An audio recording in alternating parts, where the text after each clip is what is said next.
নমস্কার বন্ধুরা, আজকে পিঙ্কি রান্নাঘর নিয়ে আপনাদের কাছে একটা রেসিপি নিয়ে এসেছি, স্টার আলুর দম। এবার আমি তেল দিয়ে দিচ্ছি।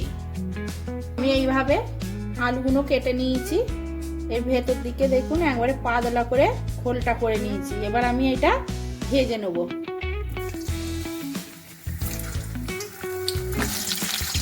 একটু দিয়ে দিচ্ছি। আমার আলুগুলো লাল লাল করে ভাজা হয়ে গেছে, এবার আমি তুলে নিচ্ছি। এই দেখুন লাল লাল করে আমি আলুটা ভেজে তুলে নিয়েছি। আপনারাও এই সাইজের আলু নেবেন। দেখুন ওর ভেতর থেকে সেই আলুটা পুড়ে বার করেছি, এইটাও ফেলা যাবে না। এইটা আমি মাংসের সাথে দিয়ে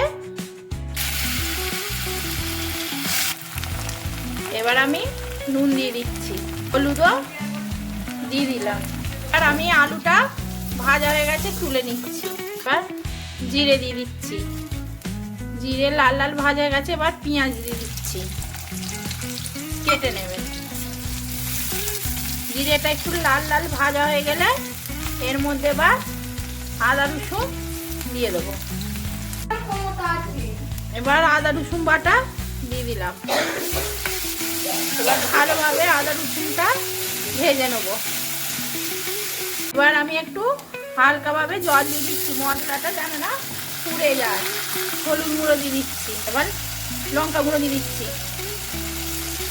আমি কাশ্মীরি লঙ্কা গুঁড়ো দিয়ে ভালোভাবে কষে নিয়েছি। দেখুন তেল ছেড়ে দিয়েছে, কালারটা কত সুন্দর এসছে। এর মধ্যে এবার আমি মাংসটা দিয়ে দেবো। আপনারা দোকানে গেলে কিমা বললে এরকম ভাবে দোকানে কিমা পেয়ে যাবেন। নুন পরিমাণ মতন দিয়ে দিচ্ছি। এবার আলুটা, সেই আলুটা ভাজা ছিল এর মধ্যে দিয়ে দিচ্ছি। দিয়ে ভালোভাবে এটাকে নেড়ে চেড়ে কষিয়ে নিতে হবে। এবার আমি গুঁড়ো মশলা দিয়ে দিলাম, ধনে পাতাও দিয়ে দিলাম। এবার আমার এটা কষানো হয়ে গেছে, আমি এবার লাভিয়ে নিচ্ছি।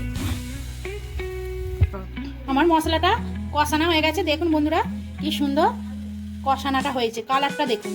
এরকম হবে আপনারাও করে নেবেন।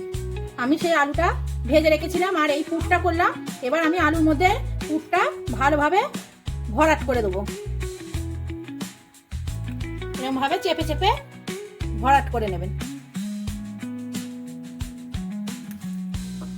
দেখুন আমার একটা হয়ে গেছে। এবার আমি তেল দিয়ে দিচ্ছি।